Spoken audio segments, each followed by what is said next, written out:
Injil Lukas pasal 24 ayat 24. Saya membaca untuk kita. Ia berkata kepada mereka, inilah perkataanku yang telah kukatakan kepadamu ketika aku masih bersama-sama dengan kamu, yakni bahwa harus digenapi semua yang ada tertulis tentang aku dalam kitab Taurat Musa dan kitab nabi-nabi dan kitab Mazmur. Saudaraku yang dikasihi oleh Tuhan, saya pikir semua kita pernah kedatangan tamu. Mungkin ada teman kita yang sudah lama nggak bertemu dengan kita, atau mungkin itu tetangga kita, atau mungkin juga itu orang asing yang datang bertamu ke rumah kita. Nah, ketika teman-teman kita datang atau tamu datang ke rumah, tentunya mereka punya alasan, mereka punya tujuan untuk datang dengan kita. Mungkin ada yang cuma sekedar datang ngobrol mungkin, atau mungkin ada yang pengen ketemu, udah lama nggak ketemu gitu ya, atau mungkin ada yang pengen besuk kita, mungkin kita juga sedang dalam keadaan sakit mungkin, atau permasalahan yang terjadi, ada yang pengen kasih bantuan mungkin.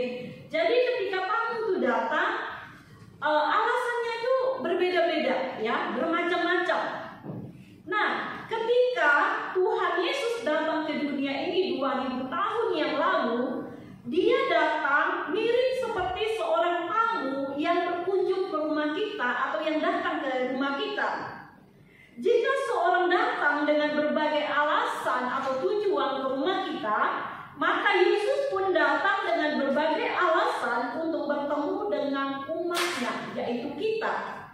Dia datang dengan misi yang khusus, yaitu untuk bertemu dengan setiap umatnya, setiap kita. Dan di dalam misinya yang khusus ini, Yesus memiliki berbagai tujuan atau alasan sehingga ia datang ke dunia ini. Tema kita hari ini adalah Why did Jesus come? Mengapa Yesus datang? Mengapa Yesus datang ke dalam dunia ini? Dan apa alasannya? Apa tujuan dia datang? Dan bagaimana respon kita? Atau bagaimana tanggapan kita menyambut kedatangan Kristus itu? Mari kita mempelajari topik ini satu persatu. Kita mau melihat apa sih yang menjadi alasan atau tujuan dari Yesus datang ke dalam dunia ini. Kalau kita mempelajari Alkitab, ya khususnya dalam Perjanjian Lama juga di dalam Perjanjian Baru, kita banyak menemukan alasan-alasan atau tujuan Yesus datang ke dalam dunia ini. Yang pertama, kita mau melihat yang menjadi alasan yang pertama adalah untuk menggenapi nubuat tentang dirinya. Di pertama tadi saya membaca dari Injil Lukas pasal 24 ayat 44 mengatakan, ia berkata kepada mereka, inilah perkataanku yang kukatakan kepadamu ketika aku masih bersama-sama dengan kamu, yakni bahwa harus digenapi semua yang ada tertulis tentang aku dalam kitab Taurat Musa dan kitab para nabi dan kitab Mazmur. Jadi yang pertama yang menjadi alasan bahwa Kristus datang ke dunia ini adalah untuk menggenapi nubuat yang sudah dinubuatkan di dalam Perjanjian Lama. Kita bisa lihat di dalam kitab Mika, di dalam kitab Yesaya, Nabi Yesaya, di situ banyak memberi nubuat tentang Kristus.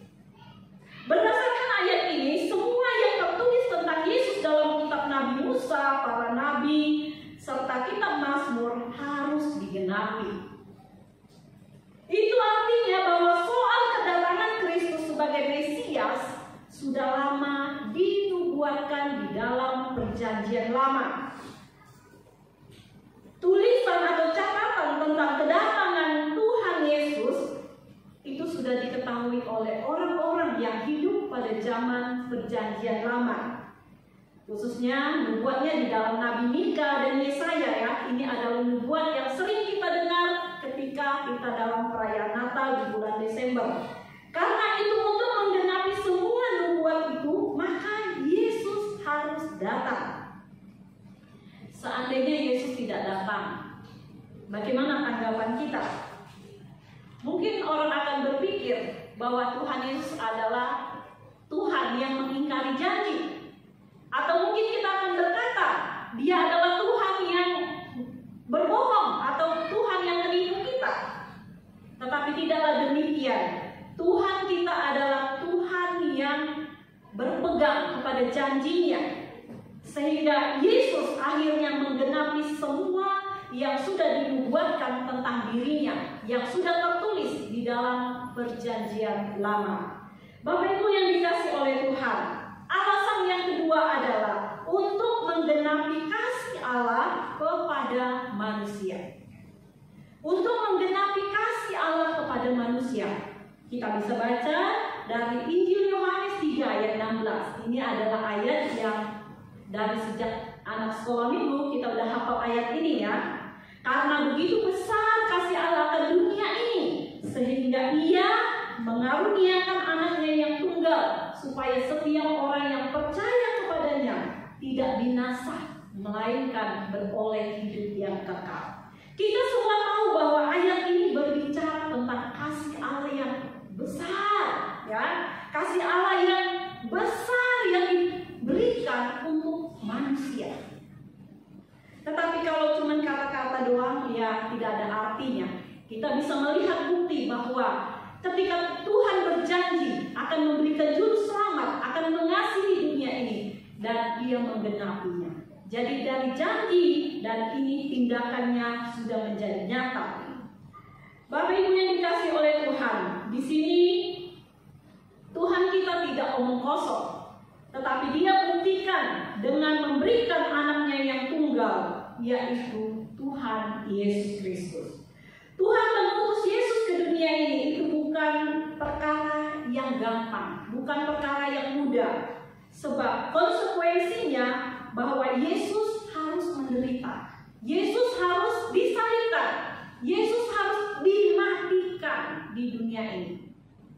Ini gara-gara dosa kita.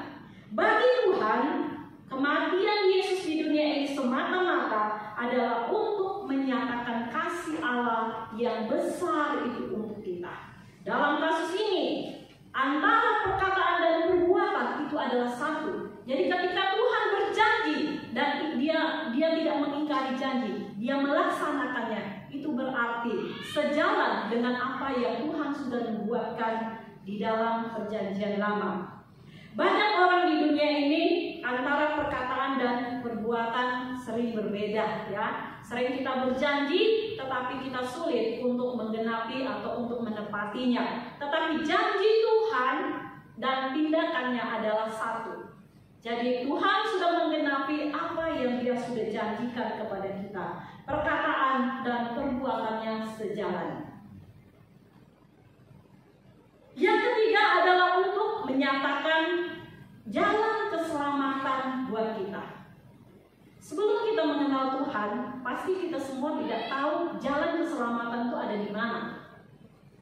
Kita bisa menjawab pertanyaan hari ini, siapa yang jalan keselamatan? Itu karena kita sudah mengenal Tuhan Yesus sebagai Tuhan dan Juru Selamat kita. Dari Injil Yohanes 14 ayat yang ke-6.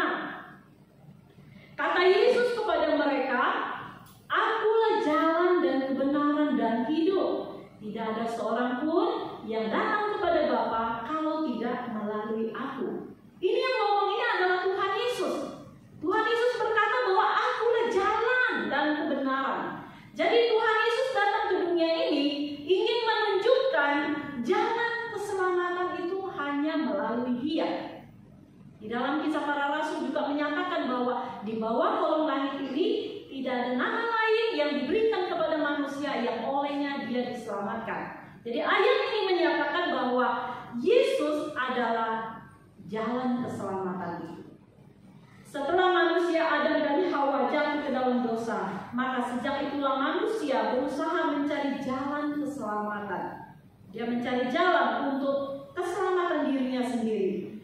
Manusia bahkan sudah berusaha beribu-ribu kali mencari jalannya sendiri supaya ia bisa selamat, tetapi tidak bisa menemukan jalan keselamatan itu.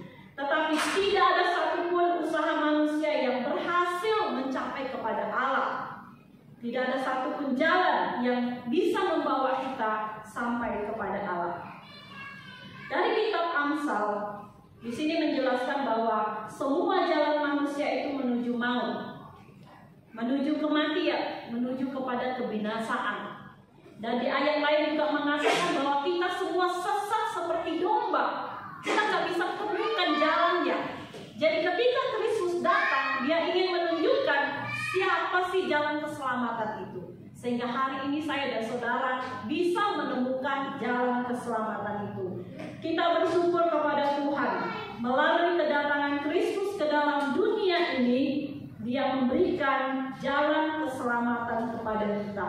Kita tidak perlu lagi mencari-cari jalan keselamatan itu di tempat lain seperti orang yang belum mengenal Tuhan. Sebab jalan keselamatan itu hanya ada di dalam Yesus Kristus.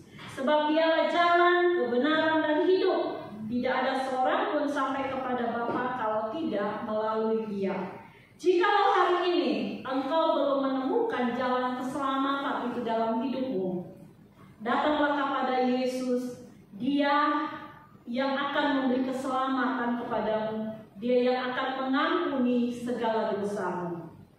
Saudaraku yang dikasihi oleh Tuhan, yang keempat adalah untuk mencari dan menyelamatkan yang hilang. Lukas 19 ayat 10, sebab Anak Manusia datang untuk mencari dan menyelamatkan yang hilang. Saudara, kita harus mengerti kata terhilang dan kata kehilangan. Kata terhilang ini diberikan kepada saya dan saudara sebagai manusia yang terhilang di hadapan Tuhan. Kita semua kehilangan atau kita semua terhilang di hadapan Tuhan. Itu karena dosa-dosa kita. Dan biasanya orang yang terhilang sering nggak sadar. Sekalipun kita sadar kita terhilang, tapi kita sendiri tidak bisa menemukan jalan keselamatan itu. Tetapi karena Yesus yang mencari kita, makanya kita bisa kembali kepada jalan yang benar. Sedangkan kata kehilangan, kata ini hanya dipakai untuk Tuhan.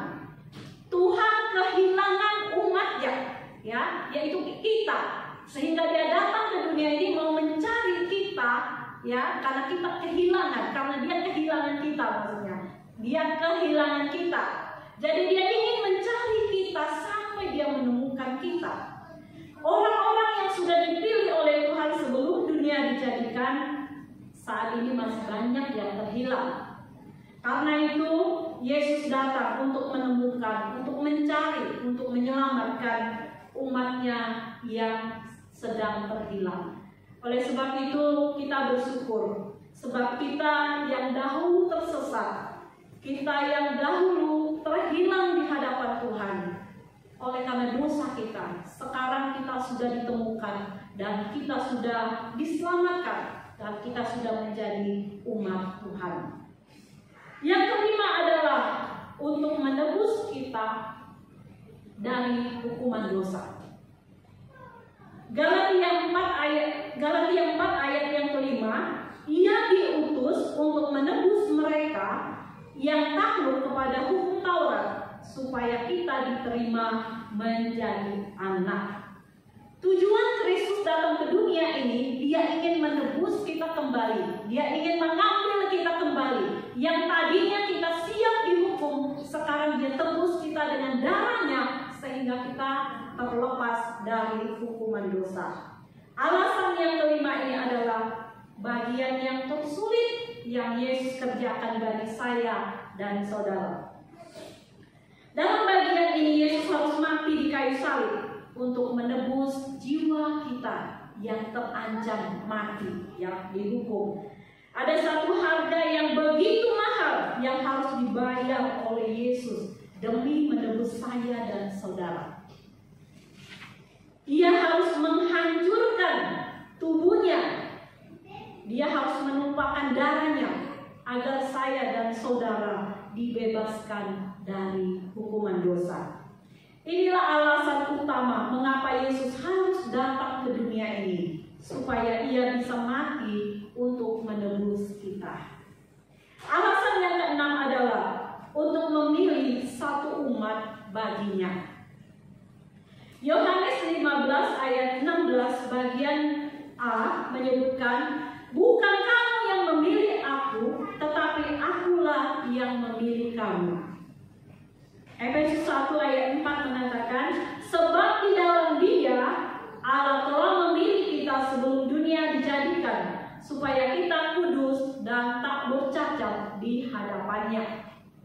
Dia yang memilih kita sebelum dunia dijadikan.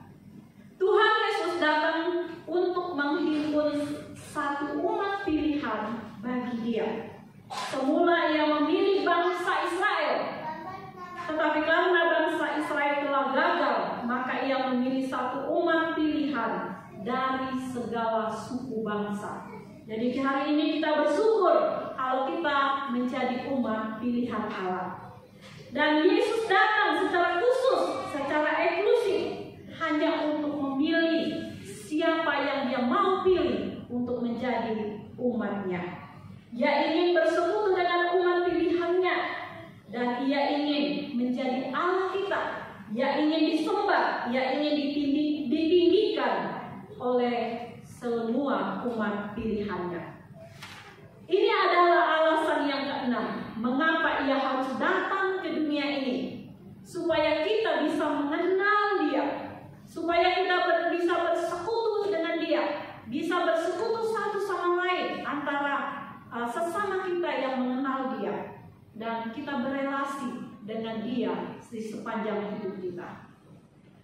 Alasan yang ketujuh adalah untuk memberi teladan bagi saya dan saudara. Dari 1 Petrus pasal 2 ayat 21 mencatat, sebab untuk itulah kamu dipanggil, karena Kristus pun telah menderita untuk kamu dan telah meninggalkan teladan bagimu, supaya kamu mengikuti jejaknya.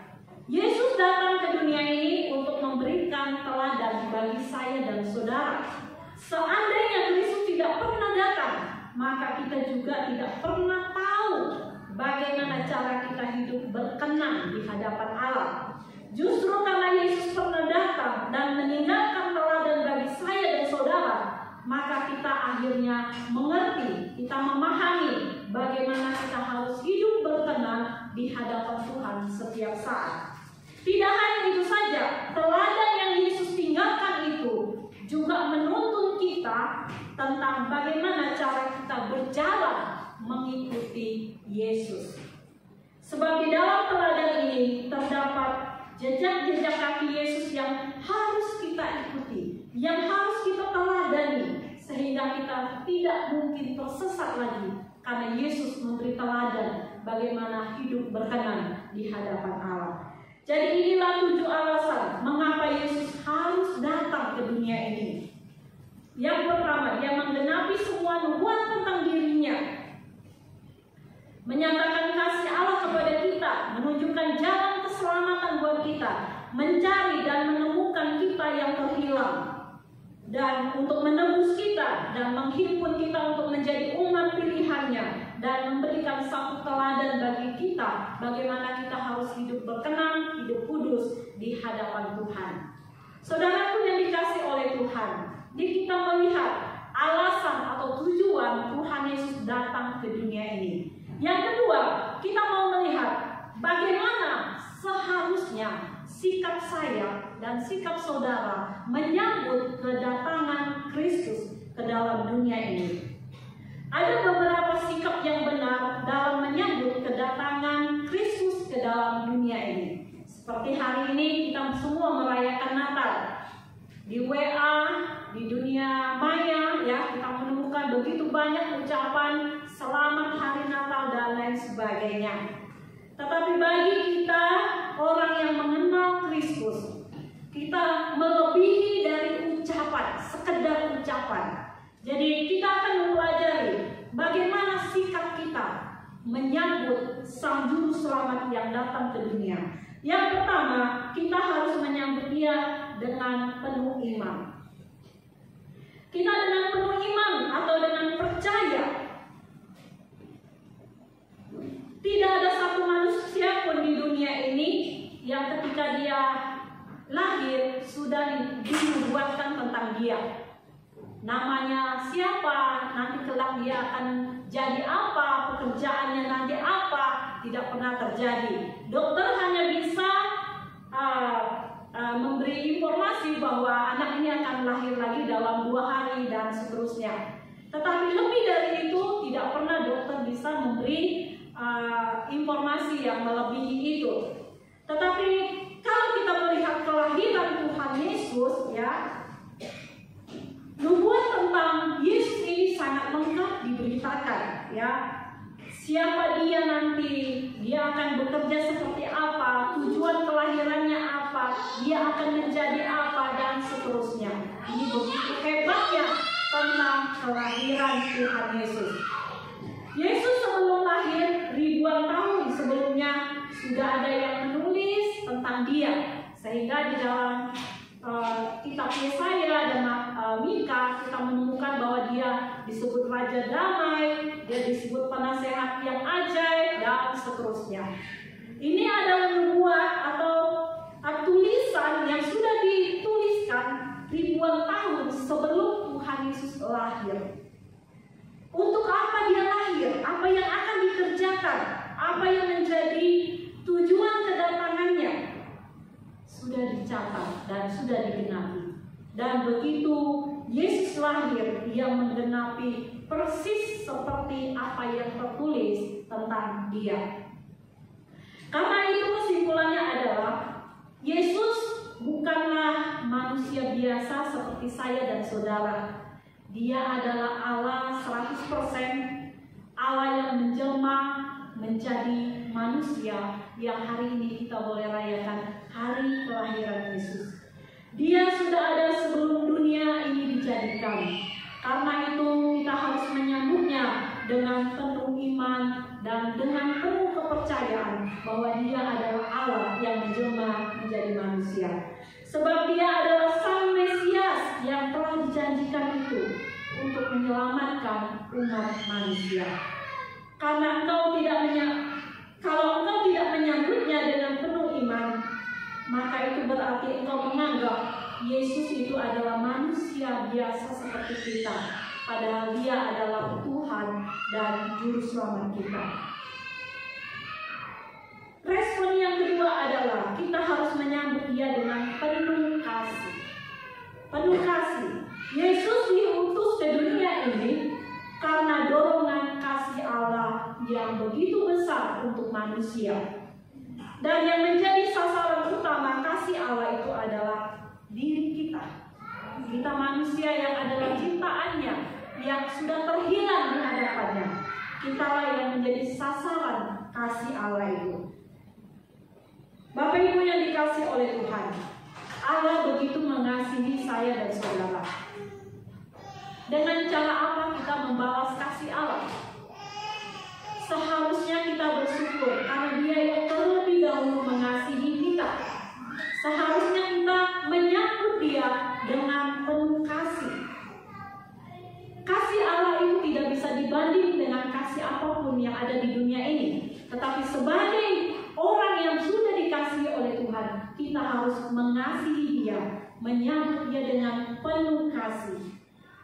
Banyak orang di dunia ini yang sudah menerima kasih Allah, tetapi mereka lupa mengasihi Allah. Tetapi kita bukanlah orang-orang yang egois, kita bukanlah orang-orang yang tidak tahu berterima kasih.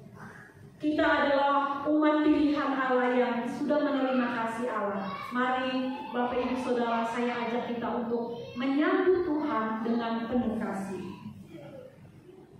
Respon yang ketiga adalah kita harus menyambut dia dengan penuh ketaatan dan juga kesetiaan. Pengakuan Yesus tentang dirinya bahwa dia adalah jalan dan kebenaran dan hidup. Tidak ada seorang pun yang sampai kepada Bapa kalau tidak melalui aku. Sikap kita ini harusnya bagaimana? Sikap kita harusnya menerima dia dengan penuh ketaatan dan kesetiaan. Kita tidak perlu mencari jalan lain untuk menuju ke surga, sebab Kristus sudah memberitahukan kepada kita jalan ke kita tinggal taat dan setia saja dalam mengiringi Yesus di sepanjang hidup kita. Sebab Dia sudah menyatakan bahwa Dia jalan kebenaran dan keselamatan itu. Respon yang keempat adalah kita harus menyambut Dia dengan penuh syukur. Dengan penuh ucapan syukur. Kalau Yesus datang untuk mencari dan menyelamatkan saya dan saudara yang sudah terhilang, sikap kita harusnya bagaimana? Sikapnya kita harus bersyukur karena kita yang dulunya tersesat telah ditemukan oleh Tuhan Yesus. Kita sudah kembali kepada jalan yang benar. Kita yang dulunya hilang telah dibawa kembali oleh Tuhan Yesus kepada pangkuan Allah Bapa. Saudara yang dikasihi oleh Tuhan, mungkin kita di sini belum pernah punya pengalaman tersesat, atau apakah ada yang pernah tersesat di kota Jakarta ini? Biasanya orang kalau dari kampung, kalau dia ke kota, dia takut banget tersesat. Tapi biasanya orang kota kalau masuk ke hutan, dia juga takut banget tersesat. Ya, dulu waktu saya kecil, saya pernah punya pengalaman ada orang di kampung yang masuk hutan, dia tersesat selama kurang lebih 1 bulan deh. Syukurnya waktu dia sesat, dia bertemu dengan orang-orang yang ada di hutan yang kalau di Kalimantan disebut orang Punan ya. Jadi orang Punan inilah yang memberi dia makan sehingga dia bisa bertahan hidup sampai orang menemukan dia. Nah, waktu orang menemukan dia begitu lemas banget ya. Dia lemes banget dan pemulihannya begitu lama. Jadi yang namanya tersesat ya, ini sesuatu yang tidak enak. Di kota kita tersesat, kita sudah ketakutan, padahal kita masih punya handphone, masih ada duit, ya, masih ada kendaraan. Apalagi kalau itu nggak ada, seperti apa? Jadi ketika seseorang tersesat, begitu membingungkan dan membuat kita cemas. Harusnya sikap kita pun demikian. Kita mestinya bersyukur ya dan berterima kasih karena Kristus telah menemukan kita yang tersesat itu. Dan sekarang Dia membawa kita ke pangkuan Allah Bapa. Kita mensyukuri untuk kasih Tuhan yang begitu besar. Karena itu saudara-saudaraku, setiap kali kita merayakan Natal, seharusnya kita menyambutnya dengan penuh ucapan syukur. Kita bersyukur untuk kasih Tuhan yang besar itu. Kemudian sikap yang kelima adalah kita harus menyambut Dia dengan penyesalan akan dosa-dosa kita di hadapan Tuhan. Jika Tuhan Yesus untuk menebus kita dari dosa-dosa, maka seharusnya seperti apa sikap saya dan saudara? Sikap kita adalah menyambut Dia dengan penuh penyesalan akan dosa-dosa kita di hadapan Tuhan. Sebab hanya dosa yang disesatkan saja yang bisa diampuni oleh Tuhan. Maksudnya adalah ketika kita mengakui dosa kita, kita menyesal akan pelanggaran kita, barulah dosa kita akan diampuni. Tetapi ketika kita tidak menyesal, dosa kita juga tidak diampuni. Nah, di sini kita perlu mengoreksi diri kita. Ketika kita menyambut Sang Juru Selamat itu, kita perlu menyesali akan dosa-dosa kita di hadapan Tuhan. Setiap kali kita merayakan Natal, seharusnya datang dengan penuh penyesalan akan dosa-dosa kita, sehingga dengan pengakuan dan penyesalan itu, Ia mau mengampuni kita dari pelanggaran-pelanggaran kita. Respon yang keenam adalah menyambut Dia dengan semangat persekutuan dan pelayanan. Saudaraku yang dikasihi oleh Tuhan, ketika Yesus datang pertama kali di dunia ini, Alkitab menyebutkan bahwa umatnya sempat menolak Dia. Saya membaca dari Injil Yohanes. Injil Yohanes pasal 1 ayat 11. Ia datang kepada milik kepunyaannya, tetapi orang-orang kepunyaannya itu tidak menerimanya.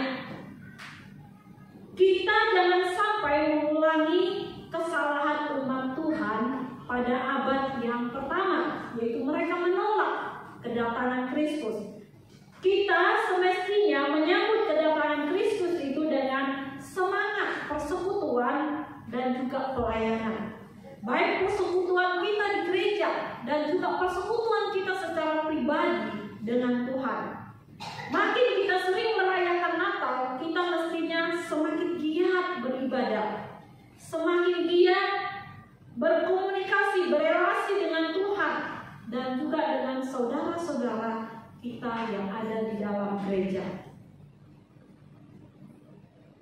Respon yang ketujuh adalah kita harus menyambut Dia dengan penuh harapan bahwa Ia akan datang kembali. Ketika Yesus ke surga, seorang malaikat berkata begini. Saya membaca dari Kisah Para Rasul pasal 1 ayat 110. Hai orang-orang Galilea, mengapa kamu berdiri melihat ke langit? Yesus ini yang terangkat ke surga meninggalkan kamu akan datang kembali dengan cara yang sama seperti kamu melihat Dia naik ke surga. Dari Yohanes 14 ayat 1 sampai ayat yang ketiga. Janganlah gelisah hatimu, percayalah kepada Allah, percayalah juga kepadaku. Di rumah Bapakku banyak tempat tinggal. Jika tidak demikian, tentu aku mengatakannya kepadamu. Sebab aku pergi ke situ untuk menyediakan tempat bagimu. Dan apabila aku telah pergi ke situ dan telah menyediakan tempat bagimu, aku akan datang kembali dan membawa kamu ke tempatku, supaya di tempat di mana aku berada, kamu pun berada. Jadi melalui ayat ini, ya dua ayat atau beberapa ayat ini, memberitahukan kepada kita bahwa kedatangan Kristus yang pertama kali, yaitu kelahirannya ini, akan disambung dengan kedatangan Kristus yang kedua kalinya. Sama seperti kedatangannya yang pertama kali sudah digenapi, ya, maka kita juga percaya bahwa kedatangannya yang kedua kali juga akan pasti digenapi. Harapan kita tidak boleh putus pada kedatangan yang pertama kali. Seperti hari ini kita merayakan Natal, ya. Setiap tahun kita merayakan Natal. Kita tidak boleh stop menantikan hanya sebatas kedatangannya yang pertama kali, yaitu kelahirannya. Tetapi kita juga harus menantikan, kita juga harus mempunyai satu harapan bahwa Dia juga akan datang yang kedua kalinya untuk menghakimi dunia ini. Dan ingat bahwa janji Tuhan pasti akan digenapi. Seperti janji kedatangan yang pertama kali itu sudah digenapi, dan yang kedua kali juga akan digenapi. Mari Bapak Ibu Saudara yang dikasihi oleh Tuhan, mari kita memberi respon dengan kedatangan Tuhan yang kedua kali, bahwa Dia datang untuk mencari saya dan saudara, untuk memberi keselamatan untuk kita, untuk memberi keyakinan untuk kita, dan janji-janjinya pasti akan digenapi. Mari kita semua berharap bahwa Tuhan Yesus akan datang kedua kalinya untuk menjemput kita sebagai umat-Nya atau sebagai orang yang percaya kepada Dia. Inilah 7 sikap yang benar dalam menyambut kedatangan Kristus ke dalam dunia ini. Sambutlah Dia dengan penuh iman, dengan penuh percaya. Sambutlah Dia dengan penuh kasih. Ya, Dia terlebih dahulu mengasihi saya dan saudara. Mari kita menyambut Dia dengan penuh kasih. Sambutlah Dia dengan ketaatan, dengan kesetiaan mengikuti Dia sepanjang hidup kita. Sambutlah Dia dengan ucapan syukur, dengan penuh syukur, dengan sukacita, ya. Sambutlah Dia dengan penuh penyesalan akan dosa-dosa kita di hadapan Tuhan. Kita memperbaharui hidup kita supaya kita menjadi umat Tuhan yang lebih baik lagi. Sambutlah Dia dengan semangat persekutuan dan pelayanan. Persekutuan kita sebagai umat Tuhan di gereja ini dengan sesama kita, ya, dan juga persekutuan kita dengan Tuhan secara pribadi, dan juga pelayanan kita, baik di gereja maupun di luar.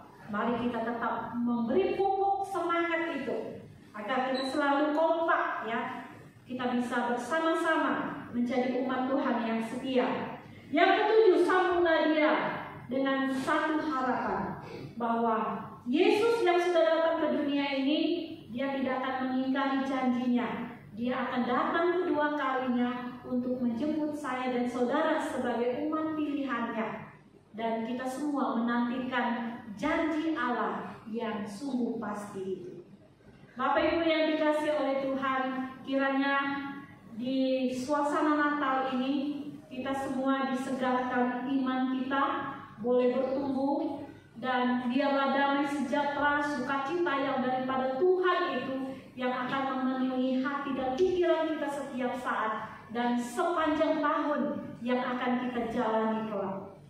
Demikianlah firman Tuhan kita sore hari ini. Mari kita berdoa, kita mengucap syukur. Saya persilakan Musevin bahwa kita